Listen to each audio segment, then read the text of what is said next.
Hello, everyone, and welcome to BodyBags. I'll be your reviewer for today. I'm Lonnie from Tats, and unfortunately, I'm coming to the end, folks. I've been, reviewing Tim Burton films, and I've been having a lot of fun doing it.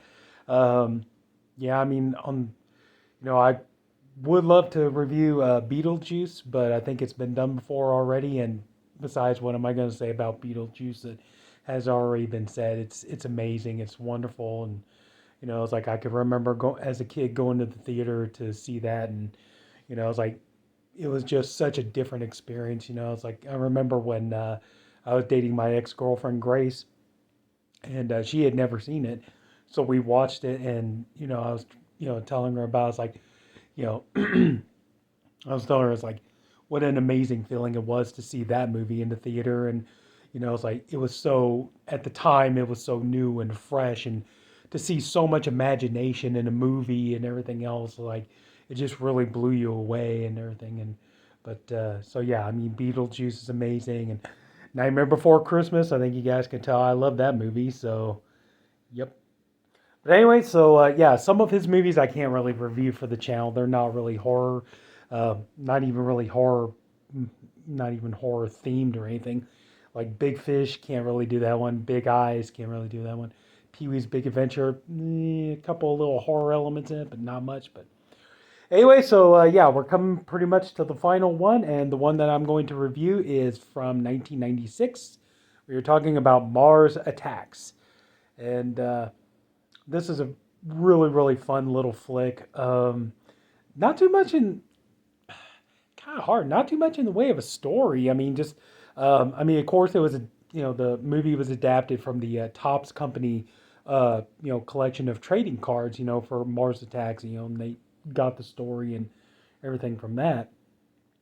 But yeah, I mean, it's just not too much to really say about it. And the movie is very much a throwback to the 1950s and 1960s sci-fi alien invasion films, and definitely like, well, I mean, just like I said, the story is pretty simple. The you know, we find out in the world, the president played by Jack Nicholson. Jack Nicholson plays two parts in here, and one thing I will say, you watch this movie, you could tell Jack Nicholson is having a ball doing this. He's playing two characters and he's having a lot of fun doing. You could tell just by looking at his performance, you could tell he's having a blast making this movie. So, you could tell he's just enjoying himself. But anyway, so they find out that that they made contact with alien life from Mars, and they decide that they want to make contact with the aliens and hopefully build some kind of excuse me build some kind of a bond between the Earth and Mars. But of course, the Martians are not friendly at all. They're very very violent. So, but they come to Earth and pretty much chaos ensues, and they start you know killing and maiming and blasting everybody with their ray guns and disintegrating people and everything else. And and of course you have like I said, it's very much a throwback to sci-fi alien invasion films from the 1950s. There is the scene when the aliens come to the White House, and the ship lands, and the the ramp rolls down and everything. It very much calls back imagery of like if you watch the original, The Day the Earth Stood Still, it at least for me anyway, it kind of conjures up images of that, but also to just other sci-fi invasion films. Um, but you know, so you do have like the like you saw in a lot of like old black and white sci-fi alien invasion films. You would have this this kind of infighting between the military and the scientists, because the scientists, they want to they want to study the aliens, and they want to know what's going on, and try to figure everything out, figure them out, and like how can the aliens benefit mankind and everything else, whereas the military are very much like hey, we're all about protecting the earth and or the American people or whatever. So like we're more we're willing to just obliterate them, get them before they can get us and everything else. And so But in this movie, you have a huge assortment of characters. And one thing, one thing I will say that was kind of fun about this movie, and I don't think maybe, but I don't really remember. But it's like I think one thing Tim Burton might have done that was kind of revolutionary for this movie was that he decided to fill this movie with a huge all-star cast. I mean, almost everybody in this movie is a celebrity. Like not just the ones you say, okay, yeah, you got Jack Nicholson playing two roles, you got Glenn Close, Annette Bening, Pierce Brosnan, Danny DeVito, but you also got Sarah Jessica Parker, as you can see right there. Her head's grafted onto the body of a chihuahua. Um, Michael J. Fox, let's see, yeah, Pam Grier, Jim Brown, Lucas Haas, Joe Don Baker, Jack Black, Rod Steiger, who else? Natalie Portman, just on and on and on. There are so many big names in the Tom Jones. It's like the more I try to think about, it, the more names keep coming out. Paul Winfield, let's see, Christina Applegate. I mean, like this movie is loaded with just big name actors, and a completely all star cast. So it's like I think Tim Burton is probably the only director. I could be wrong about this, but I think he's the only director to make a movie to feature a complete all-star cast and then brutally kill them to completely wipe out and kill so many big name stars in this film. It's like I don't know if any director's ever done that before or since. But I think that was kind of revolutionary in what he did there. One bad thing I will say about this movie is that unfortunately the 1996, and it's kind of interesting, because this came out around the same time as Independence Day. So, that was kind of an interesting idea. Like if you went and watched Independence Day, and it's like that had, aliens that weren't very friendly either. But yeah, to see that and then to see this, which is more kind of like a, you know, I mean, Independence Day is kind of more of like a love letter to like, blockbuster hits, kind of like Star Wars or, Star Trek or something like that. Whereas this movie is very much, like I said, a spoof, kind of a loving tribute, a throwback to the, the sci-fi films of the 50s and the 60s and everything. And both of these movies coming out at the same time. It's kind of a wild ride. And then, but then of course, the Mars they're attacking. They're Martin Short. That's another one I forgot was in this movie. Martin Short is in this film too.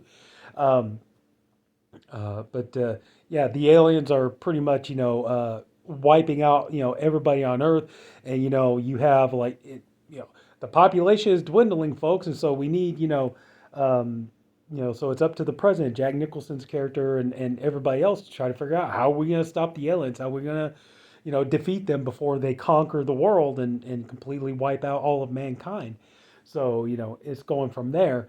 I don't want to give away, too much more about it, but like I said, you have a huge assorted cast of characters. Some of these characters are kind of not the greatest characters. It's like some of the characters are very, they're very dull. They're very dense. You have like Michael J. Fox, who's like, I mean, bless his heart, I miss Michael J. Fox. I really do. Watching him in this movie again, I miss him. I miss, I mean, I understand what he's going through and everything else. I understand that, but man, oh man, it's like I miss Michael J. Fox. Like you think back to the Back to the Future trilogy and the Frighteners and like so many great movies of Michael J. Fox has done. I miss seeing him in movies, but to see him get like his character is kind of very vain and like vain about his appearance and stuff, and he's his character's reporters like he wants to get the story first about the alien invasion and stuff, but oh yeah, and then I say one of the really best character or two of the best characters in the movie honestly has to go to Jim Brown and Pam Grier. Jim Brown plays Byron, who is an ex-boxer, and he's working in Vegas, and he's trying to he works in a casino, and then he's working to help. support his family, and basically the casino is kind of, you know how like what happens when sports figures, sports legends, like boxers and wrestlers and things like that. They retire, then kind of like they will lend their kind of star credibility to a casino or a hotel or restaurant or things like that. And that's kind of what he's doing to get money to support his wife and his two kids, and his wife's played by Pam Grier, and they really, the two of them really have the most touching story in the movie, um, because like you could tell they still love each other, and he wants to go back home. He wants to see his wife. He wants to see his kids, and she wants him to come home, and the kids want him to come home, and everything else. And then of course, like the alien invasion comes along, and he has to fight, and try to survive to make his way back home to his wife and kids. So I would say like Jim Brown and Pam Grier probably those two have the best characters in the entire film, the most lovable and relatable characters. But you also got like Lucas Haas, if you remember from the movie Lady in White, that classic ghost story, and Sylvia Sidney from Beetlejuice.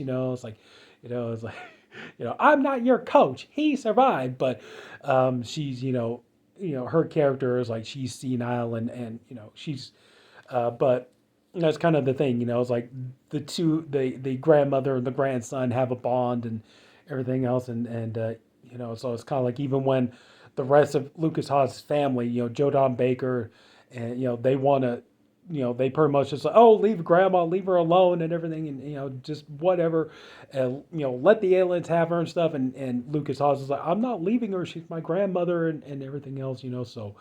But yeah, there are some really good characters, but some of the characters in here are pretty doofus. It's like Jack Nicholson's second character in this movie is really funny too. He plays a character named Art who like he is so brain dead. Like his whole thing is like he just wants to like open a restaurant, open a casino, open a hotel, try to make money, make money, make money, make money, and all this. Like he's one of these guys. He's like a wheeler dealer. Like he's always trying to figure out how is he going to make money off of something.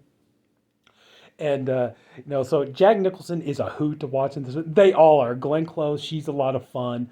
Everybody in this movie is fun. You got Pierce Brosnan. He's playing the, you could tell like even Pierce Brosnan. You could tell he's having some fun in this movie too because his character is the role of the scientist. Like like what I say, you would see like an old 1950s or 60s sci-fi movie. It's like he's the one. Like he's the doctor or the scientist with the pipe, and he's like trying to figure out everything. He's the one who is fighting against the military general played by Rod Steiger, and like they're like they're at war, or they're at at each other's throats because he wants to, because Pierce Brosnan wants to find out about the aliens and how they can help mankind and so on and so forth.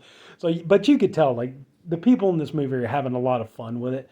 One thing I will say about this movie, though, unfortunately, is that, yeah, I will say, man, a lot of the CGI in this movie really does not hold up.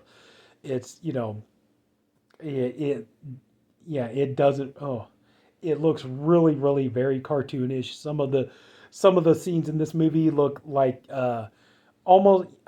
It looks almost like something you would see out of like a Pixar cartoon or Illumination cartoon now or something. It's like, yeah, unfortunately, that's the one big gripe I would say about this movie is just, yeah, unfortunately, 1996 CGI, just a lot of just so much of it doesn't hold up, and it looks very, very cartoonish.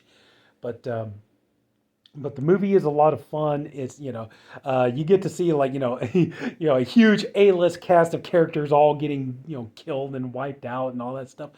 But one thing I will say though about this movie, and unfortunately, if you look, there's no bonus features on here, sadly. But one thing I will say about this movie, I wonder if Tim Burton had ever like, I wonder if it was his initial intention to shoot this movie in black and white, because I mean, like I said, the movie's a throwback, but also, when you watch this movie, one thing I was definitely noticed is like looking at the set designs. Like when they're watching TVs, they're watching like old televisions, like old model televisions, And like when you see like the police cars in the movie, they're driving. I mean, I know it's 1996, but even still, by by 95, 96, even the police cars and police cruisers were starting to get more updated. To kind of what we to start looking more like the police cars and police cruisers that we see today. You know, but in this movie, the police cars, they're all the old fashioned police cars and everything else, and you could tell like the cops are all wearing those kind of like tan cop uniforms and stuff like that. I wonder if it was Tim Burton's initial idea that maybe he was going to try to shoot this in black and white, and just maybe for whatever reason, they decided not to go with that because, like I said, because that's one thing when I started noticing the set decoration in this movie and everything does look dated in this movie. So it's like, I would turn down, so I did, I turned off the color and watched it, and it's like, holy hell. If you get a chance, put this movie on, turn the color off, watch it in black and white. I swear to God, it looks so much like a 1950s or 1960s sci-fi movie. It looks exactly like, I mean, you could put this on you could watch this with, something like, um, Earth versus the Flying Saucer, or like I said, The Day the Earth Stood Still, or something like that, like an old black and white sci-fi movie. It fits. When you see the set design and the costumes and everything else, like I say, turn the color off, watch it that way. I swear to God. And like I said, unfortunately, there's no bonus features to confirm this, but yeah, but I often do wonder if Tim Burton, that was his original plan, was to maybe try to shoot this in black and white, and just for whatever reason, just it couldn't happen. But anyway, yeah, Mars Attacks, it's a lot of fun. I definitely say, if you haven't seen it, definitely watch it. You're gonna have an entertaining time with it. But like I said, just that's the only downside I would say of just just the CGI just really doesn't hold up after all this time. But other than that, it's a wild ride. So, and speaking of wild rides, well, that's it.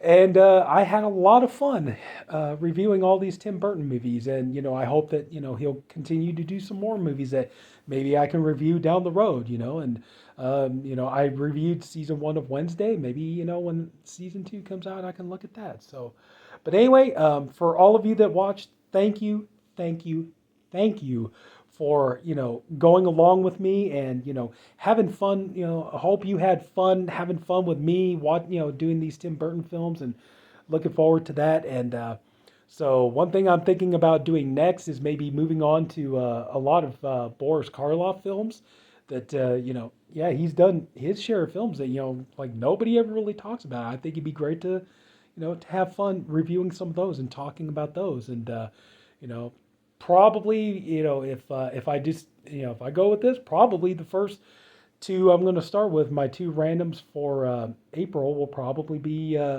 first off, I'll probably go with Meets the Killer Abbott and Costello Meet the Killer Boris Karloff, and then after that the other one would be Abbott and Costello Meet Dr. Jekyll and Mr. Hyde. May as well get the Abbott and Costello Boris Karloff films out of the way, and then I can move on to the other uh, Boris Karloff films.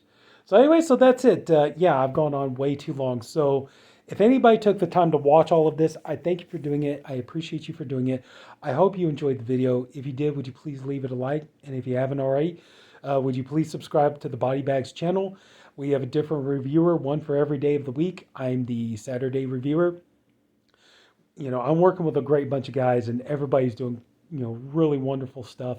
And we got some more fun theme weeks coming up and everything else. And in April, I planned a couple of good weeks for everybody. So hopefully I picked a good year. It's like we're gonna talk about horror films from 1968, and then for the theme week next month, we're gonna we get to review Shudder exclusives. So hopefully everybody will be looking forward to that. So that's it. Jesus, I keep going on too long. But anyway, take care, everybody. Have a good night, and I'll see you later.